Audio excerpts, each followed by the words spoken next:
अस्सलाम वालेकुम दोस्तों, मैं हूं आपका अपना कहानी वाला। उम्मीद है कि आप सब खैरियत से होंगे।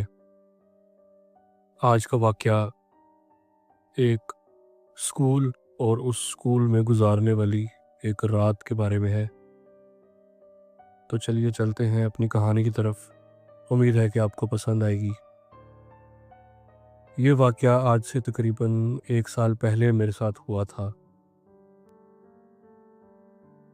ऐसा वाक़या जो आज भी जब मैं याद करता हूँ तो मेरी साँस रुक जाती है।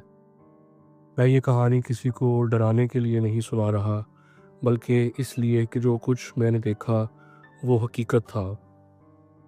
ये तब की बात है जब मौसम गर्मी से सर्दी की तरफ बदल रहा था। सर्दियाँ शुरू हो रही थीं, रातें ठंडी होती थीं।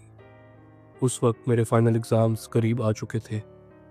मैट्रिक के पेपर्स सर पर थे और प्रेशर बहुत ज़्यादा था। घर वाले मुझसे उम्मीद लगा रहे थे कि मैं उनको अच्छा रिज़ल्ट दूँ, और मैं खुद भी अपने आप से कोई कॉम्प्रोमाइज़ नहीं करना चाहता था। हमारा स्कूल, जो कि एक पुराना गवर्नमेंट स्कूल था, उसकी लाइब्रेरी नॉर्मली शाम 5 बजे बंद हो जाती थी। लेकिन क्योंकि पेपर आने वाले थे, तो पेपर्स की वजह से स्कूल के जो एडमिन साहब थे, उनसे रिक्वेस्ट करके लाइब्रेरी के खुले रहने का टाइम बढ़वा लिया था। और अब लाइब्रेरी जो है उसको रात 12 बजे तक ओपन रखने का फ़ैसला किया गया, ताकि जो स्टूडेंट्स यहाँ पर पढ़ना चाहें वो यहाँ बैठकर पढ़ाई कर सकते हैं। मेरा घर क्योंकि स्कूल से ज़्यादा दूर नहीं था, इसलिए मैंने डिसाइड किया कि घर के शोर-शराबे से बेहतर है लाइब्रेरी की खामोशी में पढ़ाई करना, और वहाँ पर लाइब्रेरी के माहौल में बहुत सुकून भरे अंदाज में पढ़ना ज़्यादा बेहतर है। वहाँ पुरानी किताबों की खुशबू थी और पीली रोशनी थी और लंबे लकड़ी के टेबल थे। मुझे वहाँ पढ़ाई करना ज़्यादा पसंद था। उस दिन मैं शाम 6 बजे घर से निकला। आसमान से सूरज ढल रहा था और हल्की-हल्की ठंडी हवा चल रही थी। लाइब्रेरी पहुंचकर मैं सीधा अपनी किताबें निकाल कर बैठ गया। टाइम का मुझे बिल्कुल एहसास नहीं हुआ। पढ़ाई में कैसे वक्त गुजरा मुझे बिल्कुल पता नहीं चला, और जब मैंने टाइम देखा तो उस वक्त रात के 10 बज चुके थे। मेरा दिल थोड़ा घबराया, क्योंकि मैं इतनी देर तक पहले कभी लाइब्रेरी में नहीं रुका था।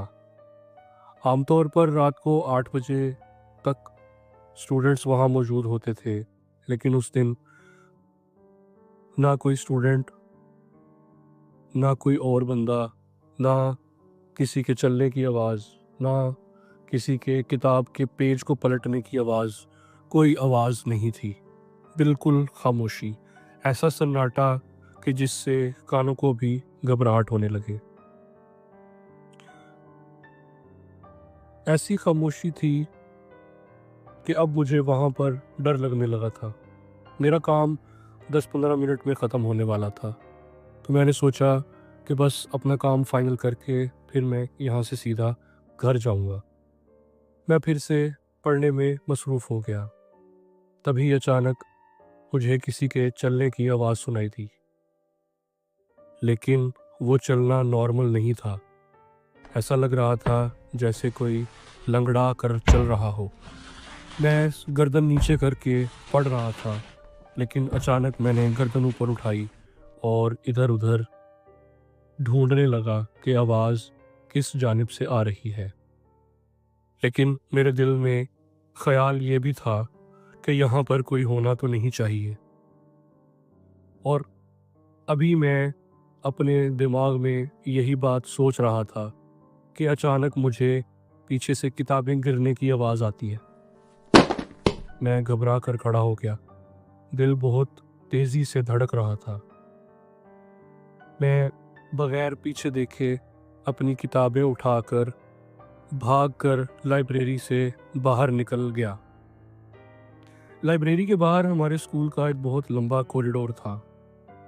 कॉरिडोर इतना लंबा था कि उसका दूसरा सिरा अंधेरे में गुम हो जाता था। उस कॉरिडोर के आखिर पर राइट साइड से टर्न आता और टर्न लेते ही स्कूल का एग्जिट गेट आ जाता था। मैं तेज तेज चल रहा था। जब मैं कॉरिडोर के एंड के करीब पहुंचा तो वहां मैं क्या देखता हूँ कि बिल्कुल अकेली एक औरत खड़ी है। वहाँ अंधेरा था लेकिन उसके बावजूद मुझे वो औरत खड़ी हुई दिखाई दे रही थी। मैं बिल्कुल खामोश हो गया।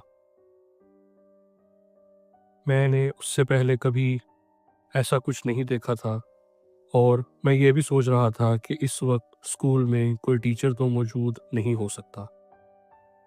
जैसे जैसे मैं हिम्मत करके उसके करीब जा रहा था, मेरा दिल और ज़्यादा घबरा रहा था। मेरा जिस्म ठंडा पड़ रहा था और मैंने हिम्मत करके आवाज़ लगाई, कौन है वहाँ?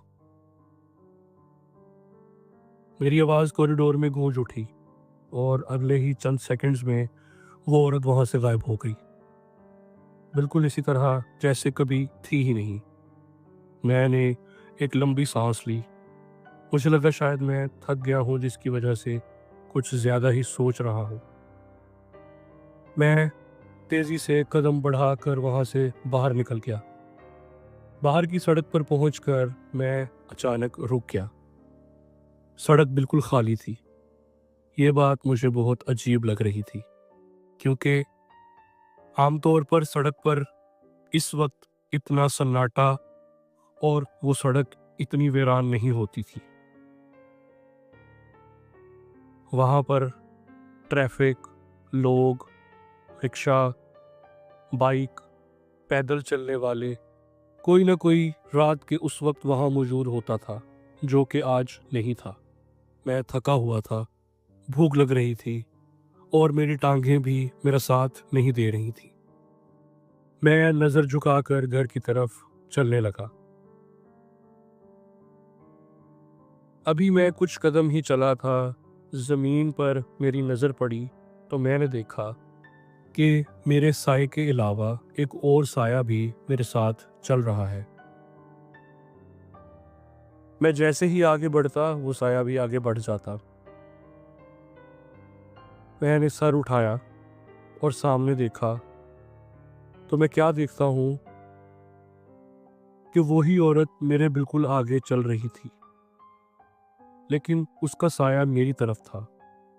यानी आप यूं कह सकते हैं कि उसका साया ऑपोजिट डायरेक्शन में था।